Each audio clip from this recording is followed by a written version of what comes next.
بسم الله الرحمن الرحيم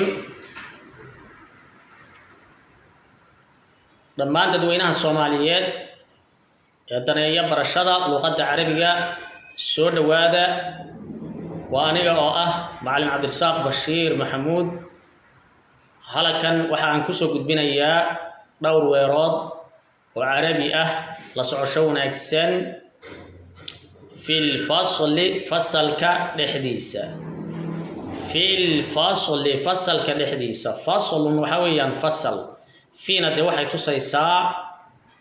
yani shayga gudihiisa ama de meesha wax ka dhacayaan dhexda ay tusaysaa fi dhex meesha ay wax dhacayaan fil fasalka dhexdiisa fiidu waa gudaha ay tusaysaa al fasluna waxa weeyaan fasalka fil fasalka dhexdiisa bale ana talib anigu waxa aan ahay arday qofka hadlaya hadii uu yahay wiil waxa waranayaa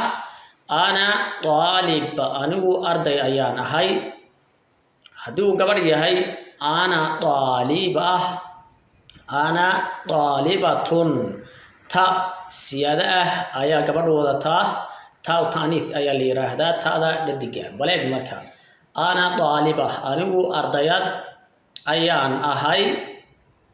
qofku marka noocu doona ha noqdo ama gabadh ha noqdo ama wiil ha noqdo sidan soo socota ayuu weerahan u isticmaalaya soo socda adkhulul fasla waxa aan gelayaa fasalka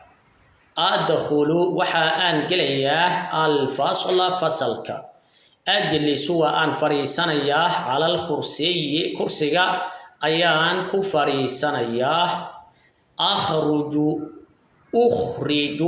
ukhriju waxaan la soo baxayaa daftari buugayga wa qalami iyo qalinkayga min shandada ayaan kala soo baxayaa ukhriju hamzada la godo ukhriju awalka waa la godayaa falka qabla aakhirka xarafka ugu dambeeya jiimka xarafka de ka horeeyo raada ana waa la hoos dhigayaa ukhriju marka maxay noqonaysaa waa aan la soo baxayaa waan soo saarayaa bay noqonaysaa waan soo bixinayaa laakiin akhruju waa aan baxayaa akhruju min al fasalka ayaan ka baxayaa ukhriju waa aan soo saarayaa ukhrijul fuluusa lacag ayaan ka soo bixinayaa min jaybi jeebkayga ukhriju waan soo saarayaa baleeg marka ukhriju daftari waxaan la soo baxayaa buugayga wa qalami iyo qalinkayga min shandada ayaan kala soo baxayaa shandada aktubu darsa waxa aan qorayaa casharka aktubu darsa waxa aan qorayaa casharka aktubu waan qorayaa ad-darsa casharka haddaba casharadan haddii aad doonaysaanin iyo kuwa kale oo badan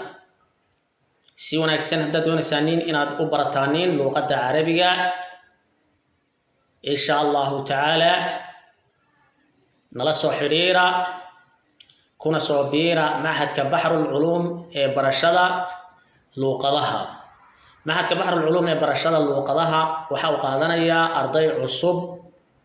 oo insha allahu tacaala hab online ah lagu bari doono luqadda carabiga